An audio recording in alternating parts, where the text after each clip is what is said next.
क्यों व्यासपीठ बार बार कहती है कि जितने शिव भक्त आए शिव महापुराण की कथा में उनके मुख को झूठा करा।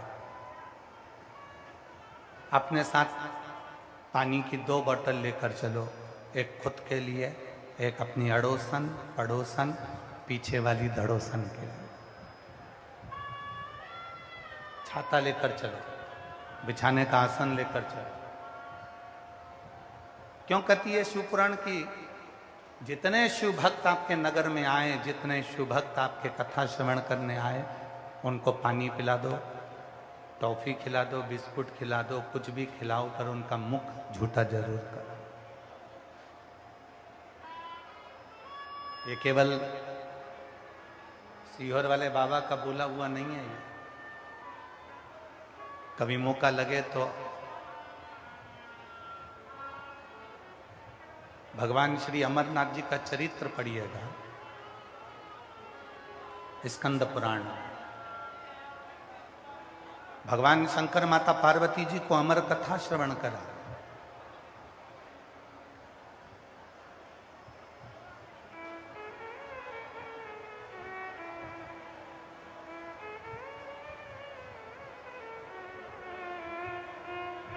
कथा सुनने के लिए जब अमरनाथ की गुफा में प्रवेश करे भगवान शिव पार्वती जी को लेकर, सर्प को बाहर छोड़ दिया, नंदी को बाहर छोड़ दिया।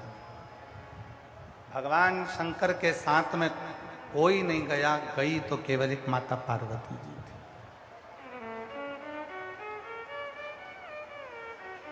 यहां तक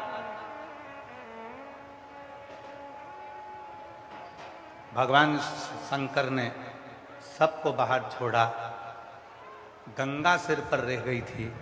शिव जी ने उसको देखा और बाबा भोलेनाथ ने वो गंगा को भी कुछ देर के लिए दूर छोड़ा और अमर कथा कहना प्रारंभ कर।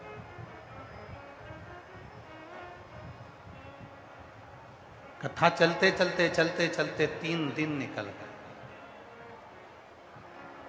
अब जब जब कथा होती है तो उसमें कुछ ना कुछ अड़चन जरूर आता है।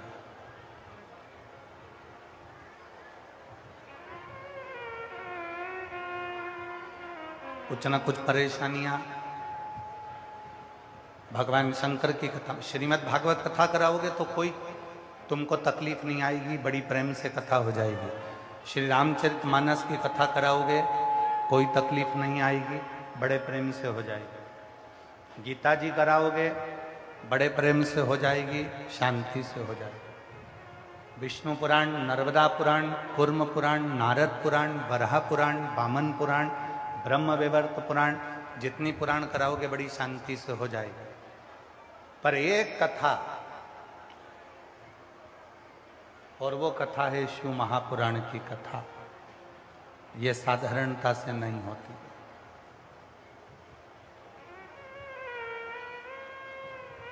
बहुत कठिन, इतनी परीक्षा लेती है, इतनी परीक्षा लेती है, सारे कचरे को साफ कर कर फिर शिव महापुराण की कथा भेंट कर जनमानस का कल्याण करती है। ये कोई साधारण नहीं है।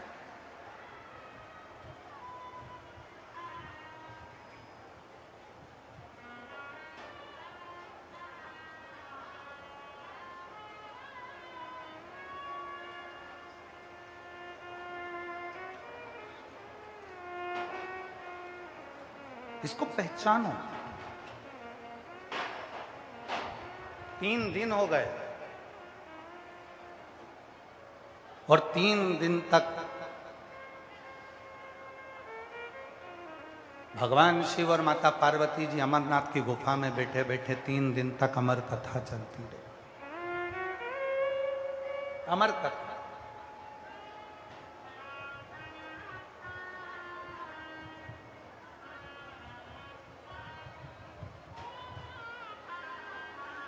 पार्वती जी के कानों में शब्द गया, शब्द पहुंचा। मां जगत जननी बेचैन हो गई शब्द को सुनकर।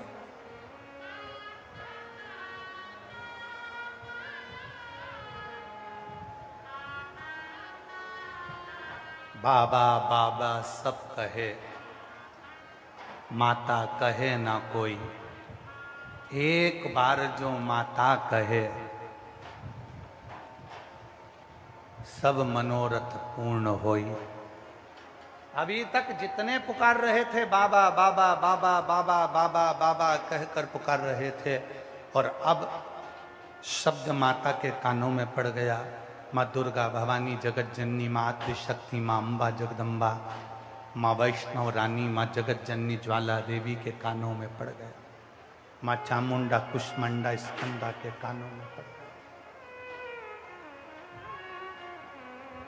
शब्द कानों में गए। पार्वती जी बेचैन, माँ जगत जननी जगदम्बा अम्बा दुर्गा भवानी बेचैन।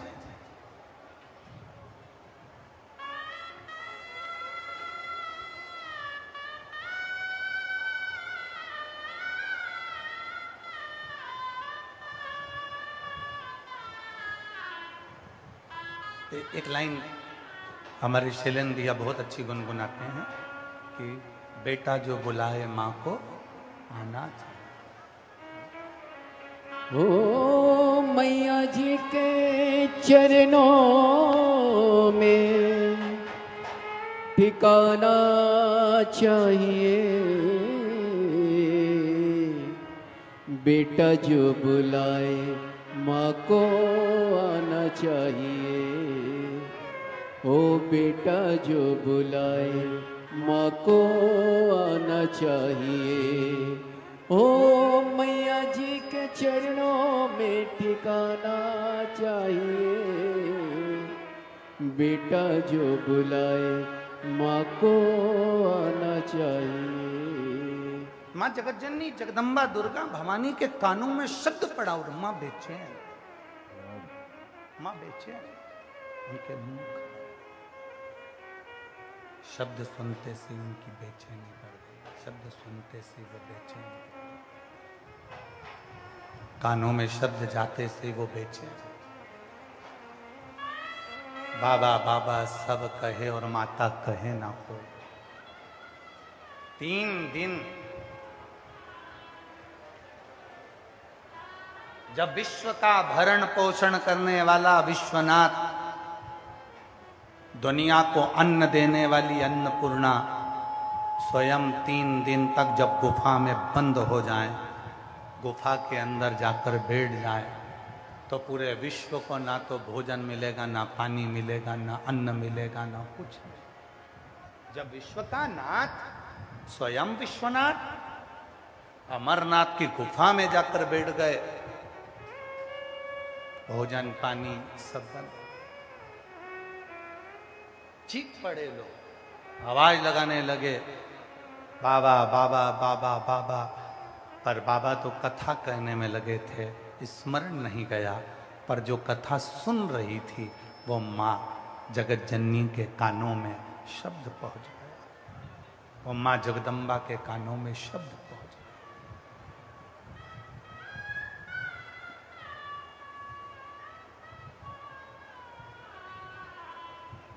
दौड़ पड़ी मां।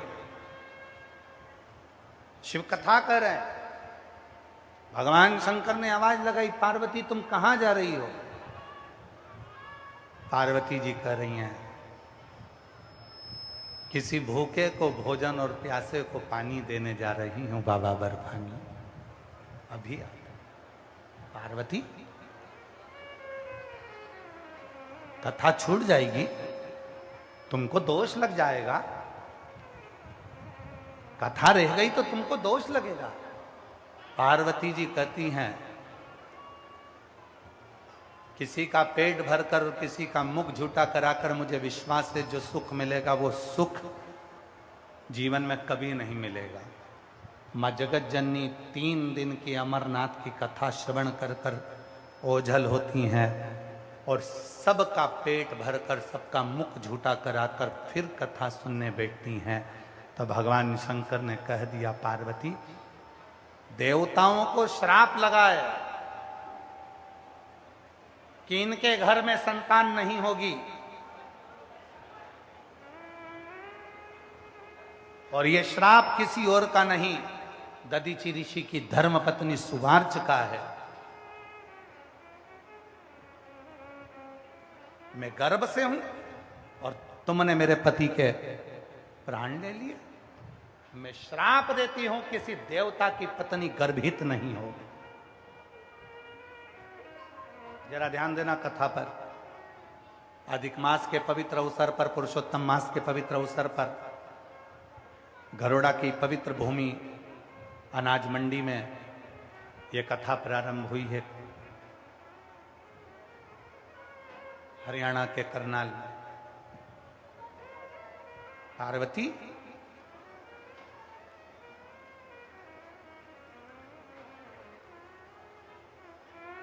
देवताओं को एक श्राप लगा है। वो दधीचि ऋषि की धर्म पत्नी सुवार्च का श्राप लगा है कि मैं गर्भ से हूं और मेरे पति के प्राण ले लिए गए। मैं श्राप देती हूं किसी भी देवता की धर्म पत्नी कभी गर्भित नहीं होगी, उसको औलाद नहीं होगी। शिव जी ने कहा, पार्वती आज तू कथा सुनते सुनते तूने दूसरे के मुख को झूठा कराया है, किसी भूखे को भोजन और प्यासे को पानी पिलाया। आज मैं वर देता हूं, किसी देवता की पत्नी गर्भित हो चाहे ना हो, पर तुझे वचन देता हूं तेरी गोद में औलाद जरूर खेलेगी। ये मेरा आशीर्वाद।